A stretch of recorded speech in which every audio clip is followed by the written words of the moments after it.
गधा और नमक। एक गधे का मालिक उस पर नमक लाद कर शहर ले जाता था। एक दिन इत्तेफाक से गधे का पांव फिसला और वो नदी में गिर गया। बहुत सा नमक पानी में बह गया। गधा बहुत मुतमईन हुआ।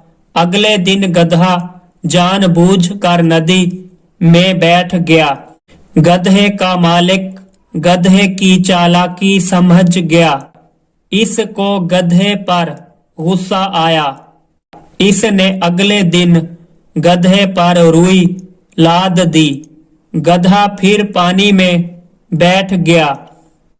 रुई भीगने की वजह से बोझ बढ़ गया और इसके लिए चलना मुश्किल हो गया।